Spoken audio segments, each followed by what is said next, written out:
गिबियावनो साफ्रोमखौबो आंनि चेनेलाव बरायग्रोनाय जाबाय। दिनै आं नोंसोरनि लागै मोननैसो गोनांथार रादाबफोर लाबोदों। नोंथांमोना मोजाङै खोनासंलांदो आरो नोंथांमोना मोजां मोनोब्ला अन्नानै लाइक खालामदो, शेयार खालामदो आरो चेनेलाव गोदान दंब्ला अन्नानै साबस्क्राइब खालामनो दाबाव।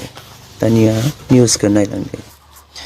बिपिएफ पार्टीनि चिफ हाग्रामा महिलारी बिथाङा बुंदों दि प्रमद बर'आ बेपारिफोर बायदि बिटिसिनि रांखौ लुथिगासिनो दङ आरो गोबां रांनिबो खेलि-मेलिबो खालामदों। नाथाय हाग्रामानि समाव रांनि दावराव जायाखैमोन।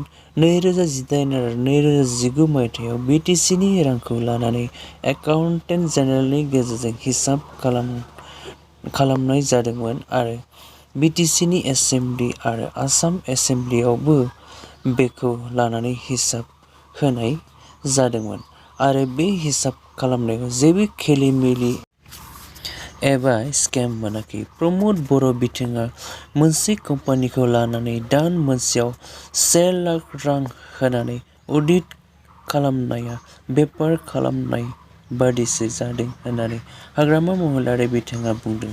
प्रमद बर' बिथाङासो सरकारनि रांखौ गावनि थाखाय बाहायदों। बिथाङा 3 बोसोर बिटिसिखौ सालायबाय। 3 बोसोरनि अडिटखौ दा खालामोब्ला दा प्रमद बर'आ हमजागोन। मानोना प्रमद बर'आ बिटिसिनि रांखौ मिसइउज खालामदों। हाग्रामा महिलारी बिथाङा बिजेपि पार्टीआव जइन जाग्रा सुबुं नङा होननानै बुंनानै लादों आरो बिपिएफ पार्टीनि एक्स-एमएलए हितेश बसुमतारी आरो गुबुन सानैखौ एरेस्ट खालामनायाव प्रमद बर'नि आखाइ दङ एबा प्रमद बर'नि फाव फान्दायनाय होननानै हाग्रामा महिलारी बिथाङा बुंदों। प्रमद बर'नि थाखायसो बिसोर साथामा पुलिसजों हमजादों होननानैबो बुंदों। 2024 मायथाइयाव जानो गोनां लक सभानि इलेक्सनखौ लानानै बिथाङा बुंदों दि बिपिएफ पार्टीआ 2024 मायथाइनि लक सभानि इलेक्सनाव बिपिएफ पार्टीआ कक्राझार आरो मंगलदै समस्तियाव केन्डिडेट दारायगोन। बिपिएफआ गुबुन पार्टीजों एलायन्स जानो सुबिदा मोनोब्ला एलायन्स जागोन आरो जुदि रावबो एलायन्सआव लायाब्लाबो बिपिएफ पार्टीआ जेबो टेनसन लाया। मानोना बिपिएफ पार्टीआ दासान्दि बारानिफ्राय बारासिनसो मजबुत एबा स्ट्रं पार्टी जाबोगासिनो दङ होननानै हाग्रामा महिलारी बिथाङा बुंदों। बिटिआरनि मोननै समस्तियाव बिपिएफ पार्टीआसो देरहागोन ना इउपिपिएल पार्टीआसो देरहागोन बेखौ रायजो-राजाफोरासो फिन्नाय होगोन। आसाम सरकारा मैया 2 एसिएस अफिसारखौ सासपेन्ड खालामबाय आरो बिथांमोननि मुङा अनुराधा अधिकारी आरो सासेनि मुङा नरेन चन्द्र बसुमतारी।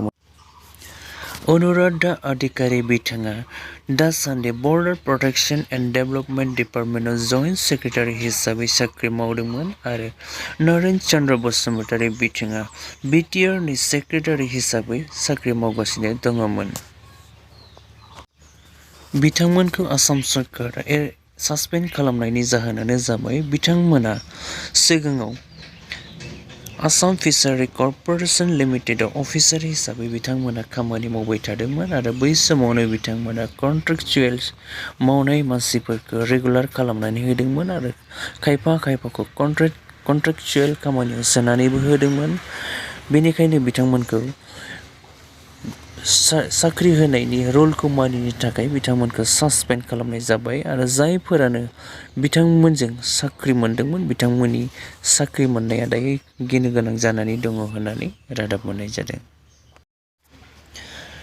आसामाव गासै 35,000सो कन्ट्रेक्चुएल आरो स्टेटफुल टिचार्सफोर दङ। बिथांमोननि साख्रिया दासिमबो रेगुलार जायाखै। बिथांमोना सिगांनिफ्रायनो दाबि खालामबोगासिनो दङ बिथांमोननि साख्रिखौ रेगुलार खालामनांगौ होननानै।